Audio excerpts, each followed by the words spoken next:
आज के दिन की सबसे अहम खबर यह कि इलेक्शन एक्ट तरमीमी बिल सेनेट से मंजूर हो चुका है। ऑपोजिशन का शदीद शोर शराबा और नारेबाजी। ऑपोजिशन अरकान के इलेक्शन एक्ट तरमीमी बिल की मुखालिफत, ऐवान में बिल नामंजूर के नारे। wish to move that the bill further to amend Election Act 2017 as passed by the National Assembly be taken into consideration at once. Is it opposed? It has been moved that the bill further to amend the Election Act 2017, the Election Second Amendment Bill 2024 as passed by the National Assembly be taken into consideration at once. Those who are in favor of the motion may say aye. Those against the motion may say no. I think the ayes have it. The ayes have it. The motion is adopted. वज़ीर क़ानून आज़म नज़ीर तार का कहना था कि कानून साजी का इख्तियार पार्लियामेंट को है। पार्लियामेंट अपना इख्तियार 17 लोगों को नहीं देगा। 22 करोड़ अवाम का फैसला 17 गैर मुंतखब अफराद को नहीं करने देंगे। आइन की तशरीह करने और आइन बनाने में बहुत फ़र्क है।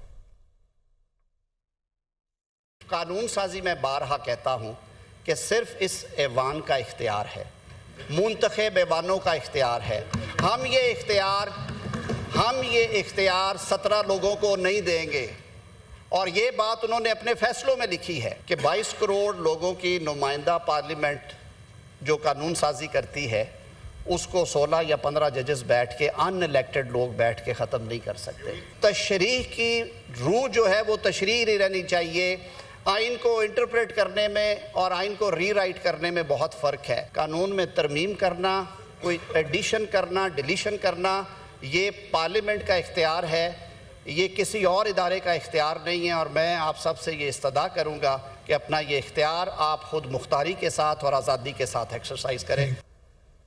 तहरीक इंसाफ ने इलेक्शन एक्ट तरमीमी बिल मुस्तरद कर दिया। सुप्रीम कोर्ट में चैलेंज करने का ऐलान। सेनेटर शिबली फराज ने कहा कि यह बिल बदनीयती पर मबनी है और बराह रास्त सुप्रीम कोर्ट पर हमला है। मखसूस नशिस्तों पर पाकिस्तान की बड़ी अदालत ने फैसला दिया। अब बड़े लोग भीख मांगने पहुंच गए हैं। जो चीज़ आपने कमाई नहीं वो कैसे मांगने चले हैं। कोई अखलाकियात होती हैं, कुछ उसूल होते हैं। सुप्रीम कोर्ट के 8 जजेस ने कहा PTI सियासी जमात है और रहेगी। बांग्लादेश की सूरत हाल पर बात करें तो बांग्लादेश की पार्लियामेंट तहलील कर दी गई। सदर शहाबुद्दीन ने पार्लियामेंट तहलील करने के अहकाम जारी किए। एहतजाजी तलबा ने बांग्लादेशी पार्लियामेंट तहलील करने के लिए 3 बजे की डेडलाइन दी थी। तलबा ने पार्लियामेंट तहलील न होने की सूरत में सख्त इकदाम की वार्निंग दी थी। बांग्लादेश के साबिक वजीर की मुल्क से भागने की कोशिश, ढाका एयरपोर्ट पर गिरफ्तार कर लिया गया। तलबा तहरीक का फौज की हिमायत याफ्ता हुकूमत कबूल करने से इनकार। डॉक्टर मोहम्मद यूनुस की सरबराही में उबूरी हुकूमत के क़याम का मुतालबा। बांग्लादेशी तलबा रहनुमाओं ने मुतालबात पेश कर दिए। बांग्लादेश की फौज ने मुल्क भर में कर्फ्यू खत्म कर दिया। दफातर, अदालतें, तालीमी इदारे और फैक्ट्रियां खुल गई हैं। हसीना वाजिद के इस्तीफे के बावजूद बांग्लादेश में फसादात जारी हैं। मुजाहिरीन का चीफ जस्टिस के घर पर धावा बोला गया, सामान भी लूट लिया गया है। मुश्ताहिर अफराद का जेल पर हमला, 500 कैदी फरार करा दिए गए। क्रिकेट टीम के साबिक कप्तान मुशरफी मुर्जा का घर भी नजर आतिश कर दिया गया है। गुज़श्ता रोज़ फसादात में 135 अफराद हलाक और सैकड़ों जख्मी हो गए थे। हसीना वाजिद के फरार होने के बाद ढाका में हज़ारों अफराद वज़ीर आज़म हाउस और दीगर सरकारी इमारतों में दाखिल हुए। शेख मुजीब के मुजस्समे तोड़ दिए गए और भारतीय परचमों पर भी डंडे बरसाए गए।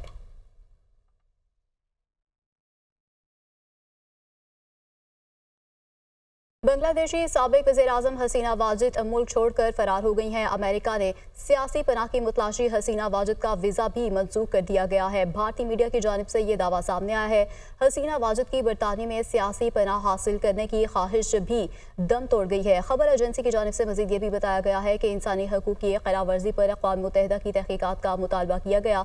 हसीना वाजिद के लिए बरतानिया के दरवाजे भी अब बंद कर दिए गए हैं और माज़ूर रहनुमा लंदन ट्रांजिट करना चाहती थी और हसीना वाजिद अवामी दबाव के बाद इस्तीफा देकर भारत फरार हो गई थी। खबर एजेंसी की जानिब से मजीद ये भी बताया गया है कि भारतीय वज़ीर ख़ारजा ने शेख हसीना वाजिद के भारत में मौजूद होने की पहली बाज़ाब्ता तस्दीक भी कर दी है।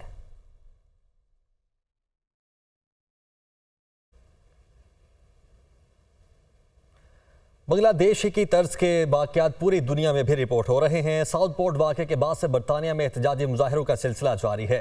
बिगड़ते हुए हालात के बायस बरतानवी वज़ीर-ए-आज़म ने आर्मी मैदान में लाने का फैसला कर लिया है। फौज के खुसूसी तरबियत याफ्ता अफसरान को अलर्ट रहने का हुक्म भी जारी कर दिया गया है। बरतानवी मीडिया के मुताबिक वज़ीर दाखिला येटी कूपर ने मसाजिद की हिफाजत को मद्देनजर रखते हुए अहम ऐलान किया है और अहम मकामात पर पुलिस की इजाफी नफरी भी तैनात करने का हुक्म दिया है। तो साउथपोर्ट वाक़े के बाद से बरतानिया में एहतजाजी मुजाहिरों का सिलसिला जारी है और इसके साथ साथ शिद्दत भी इन मुजाहिरों में आती जा रही है। एहतजाज का दायरा कार लिवरपूल, ब्रिस्टल और मैनचेस्टर समेत दीगर शहरों में भी फैलने लगा है। बिगड़ते हुए हालात के बायस बरतानवी वज़ीर-ए-आज़म का फौज को मैदान में लाने का फैसला, आर्मी के खुसूसी तरबियत याफ्ता अफसरान को अलर्ट रहने का हुक्म भी जारी कर दिया गया है। इसी हवाले से मजीद रिपोर्ट कर रहे हैं हसीब अरसलान। वाक़े के बाद बरतानिया में एहतजाज और मुजाहिरों का सिलसिला जो है वो अभी तक जारी है। एक तरफ जो है हुकूमत इन पर काबू पाने की कोशिश कर रही है, लेकिन साथ ही साथ मुजाहिरीन जो है वो मुख्तलिफ शहरों में अपने मुजाहरे जो है वो जारी रखे हुए हैं। आज की ताज़ा तरीन अपडेट यह है कि साउथपोर्ट वाक़े में जो 8 लोग जख्मी हो गए थे, उन तमाम बच्चियों समेत 2 अडल्ट जो थे उन्हें अस्पताल से डिस्चार्ज कर दिया गया है। साथ दूसरी बड़ी अपडेट यह है कि तकरीबन 400 के करीब जो अफराद गिरफ्तार किए गए थे, उनमें से 45 अफराद को चार्ज कर लिया गया है, यानी उन पर फर्द जुर्म जो है वो आयद कर दिया गया है। और उन 45 में से 6 अफराद को आज सजाएं भी जो है वो सुना दी गई हैं, जिनमें 5 जो है वो सफ़ेद फार्म शहरी हैं और 1 जो है वो एशियाई शहरी जो है वो मुलविस है।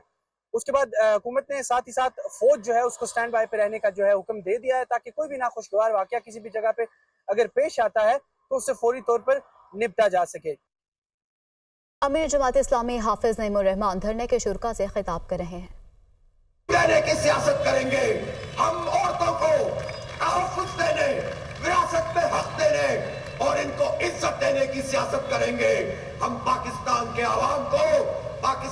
आवाम को आजादी दिलाने की जागीरदारों से, वडेरों से, सरमायादारों से, डिक्टेटरों से आजादी दिलाने की सियासत करेंगे।